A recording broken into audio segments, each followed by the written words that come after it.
3:26. Vamos a escuchar el comentario de nuestro compañero Esteban Delgado. Gracias, Susana. Gracias a los amables compañeros aquí presentes, los amables oyentes de la Z101, Gobierno de la Tarde.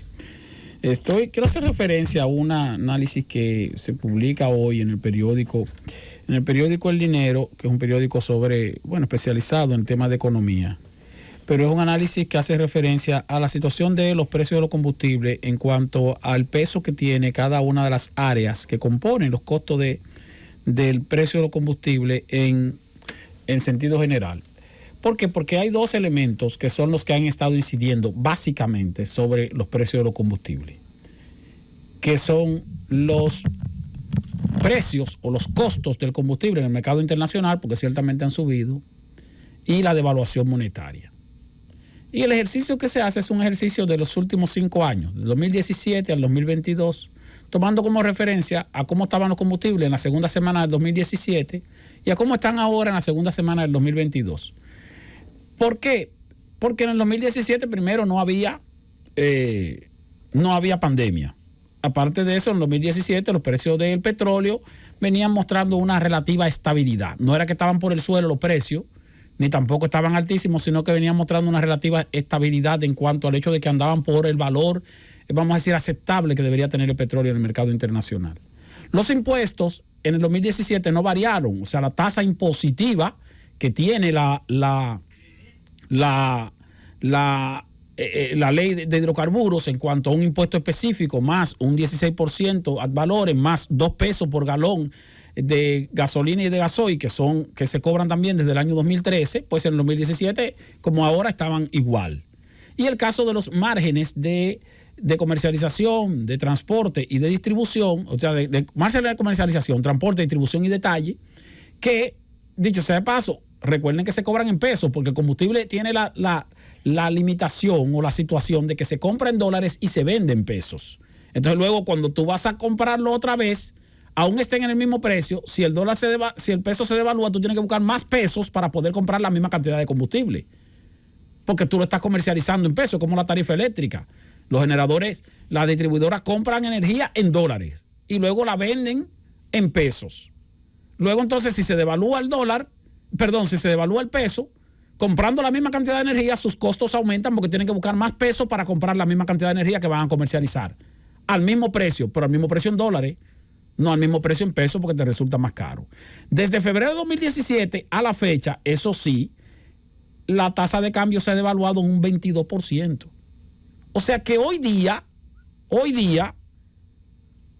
el dólar vale 22%, 22.8% para ser más exacto, más de lo que valía hace 5 años. Hay que poner ese 22% al costo del petróleo, del combustible, aun cuando no haya variado el precio en el mercado internacional desde 2017 hasta acá. Y como ha variado, entonces tiene que agregarle a ese 22%, agregarle un costo mayor. ¿Qué pasa, por ejemplo, con la gasolina regular? Un galón de gasolina regular, en febrero de 2017, el 42.7% era el costo de ese combustible, traerlo y ponerlo en el mercado. El 39% era el componente de impuestos. Y el 18.4% era el componente de comercialización, o sea, distribución, detalle y transporte. 18.4% cuando estaba más barato el combustible. Pues hoy día, en esta misma semana, ese mismo galón de gasolina regular, el margen de comercialización, que hace 5 años era 18.3, hoy día es 13.9.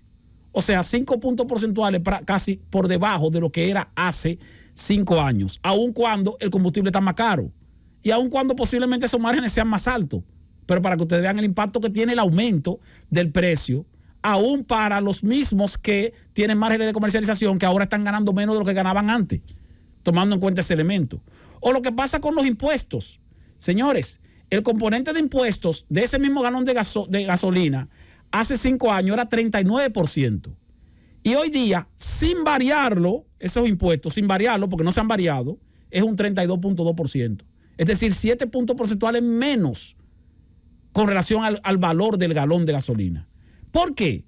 Porque hace 5 años esa gasolina, ese galón de gasolina regular tenía un 42.7% de componente de costo, del costo de comprarlo fuera y traerlo aquí. hoy día tiene un 53.9% de componente de costo. Es decir, más de 10 puntos porcentuales o 12 puntos porcentuales por encima de lo que costaba hace 5 años. Dentro del componente de costo, siendo más caro. Bueno, pero el componente que ha aumentado en términos porcentuales es el componente de costo, no el componente de impuestos ni el componente de comercialización. Lo mismo pasa con la gasolina premium. Hace 5 años, 18.2% era el margen de comercialización, hoy día es 13.7%. 40.2% de ese galón de gasolina premium, en el precio en que estaba hace 5 años, 40.2% era impuesto. Hoy día es 33.4%. ¿Por qué es menor en términos porcentuales? Porque hace 5 años esa gasolina premium tenía un componente de costo internacional, ponerlo en puerto aquí, 41.6. Hoy día, 52.8, que es lo que ha aumentado. El gasoil óptimo también, margen 19.5, hoy día 14.2. O sea, 4 o 5 puntos porcentuales por debajo. Impuestos 29%, sin variarlo, hoy día 24.4%. Ahora, costo en dólares y en el mercado internacional 51.5% hace 5 años, hoy día 61.3%. Y con el gasoil regular ocurre lo mismo.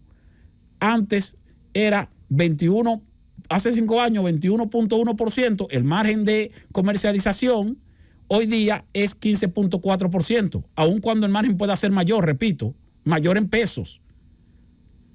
El impuesto 26.7%, hoy día 22.8% en el gasoil regular. De 26.7 a 22.8, aún siendo el mismo impuesto, aún siendo las mismas tasas. Pero el costo pasó de 52.2% a 61.8%. Entonces, cuando se plantea la posibilidad de modificar la ley de hidrocarburos, ¿qué puede modificarle el gobierno si no va a sacrificar sus impuestos? Porque si va a sacrificar los impuestos, bueno, el gobierno puede decir, vamos a bajarle los impuestos, vamos a quitarle los impuestos al combustible. Ahora, si le quita los impuestos, tengan ustedes por seguro que el gobierno va a buscar lo que deja de recaudar por impuestos a los combustibles prestado, aumentando el endeudamiento público.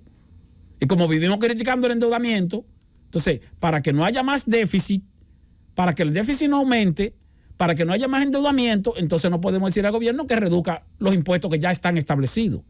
Lo que sí podemos pedirle que no vaya a establecer impuestos que hoy día no están establecidos, como es el caso que quieren ponerle ahora impuestos de ITEVI para afectar a los consumidores a las compras digitales o a los servicios digitales. Ojalá que desistan de eso. Pero si vas a modificar la ley de hidrocarburos y no vas a bajar los impuestos, entonces eso va a seguir igual. Si vas a bajarle los impuestos para compensar un poco el precio de los consumidores, que puede ocurrir, pero sepa usted como consumidor que eso va a tener un costo mayor, que usted no lo va a sentir directamente en el bolsillo, pero sí lo va a sentir en el hecho de que el gobierno va a aumentar el déficit, se va a endeudar más y eso se traduce en mayor costo para su vida diaria en cuanto a todas las actividades económicas que usted desarrolla. Luego está otra alternativa que sí pudiera ser factible, aún sin variar costos, que lo que permitiría sería que las familias dominicanas y los empresarios puedan tener mayor margen de planificación. Señores, aquí se varían o se revisan los precios de los combustibles 52 veces al año, 52 veces en el año. Debería ser 12 veces en el año, tal vez, sería lo razonable, que tú revises el precio de los combustibles mensual. Y tú dirás, bueno, sí, pero cuando te vayan a revisar, entonces que te aumenten cada mes. Si son aumentos, 4 aumentos semanales, te lo van a dar un fuetazo, sí, pero tú tienes más planificación. No como personas, sino también los empresarios. Las empresas que tienen, dicen, bueno, mira, ciertamente este mes viene un aumento grande, pero ya tú sabes que tú tienes un mes para tú entonces a ordenarte y planificarte. Pero cuando tú tienes que estar ordenándote y planificándote toda la semana, tú lo que tienes es un desequilibrio. Entonces, pudiera ser razonable extender la fecha de revisión de los precios, que también tiene una ventaja. ¿Cuál es la ventaja que tiene? Que puede ser que tú tengas 2 semanas donde te suba y tal vez en las 2 semanas siguientes te baja.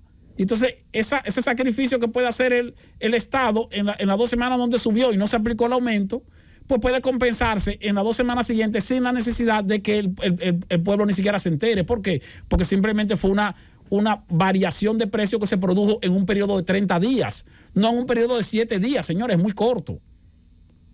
Entonces, esa pudiera ser una modificación. Ahora, esa modificación tampoco resuelve el problema. Simplemente permite que el sector empresarial y los propios consumidores individuales que compramos combustible toda la semana, pues tengamos una mejor planificación en cuanto al orden de nuestro bolsillo con relación a cuándo vienen o cuándo no vienen aumentos considerables, porque la gente cobra quincenal, la gente cobra mensual su salario, los asalariados, la clase media principalmente. Sin embargo, semanal, tú tienes que estar entonces revisando variaciones de precio. Ahora, repito y reitero, el aumento que tienen los precios de los combustibles se debe a situaciones de precios internacionales y de devaluación monetaria, que escapan ambas de manera directa al control del gobierno. Una modificación de la ley de hidrocarburos no va a solucionar el problema. La solución está en el hecho de que en algún momento los precios del petróleo comiencen a bajar en el mercado internacional. Francis.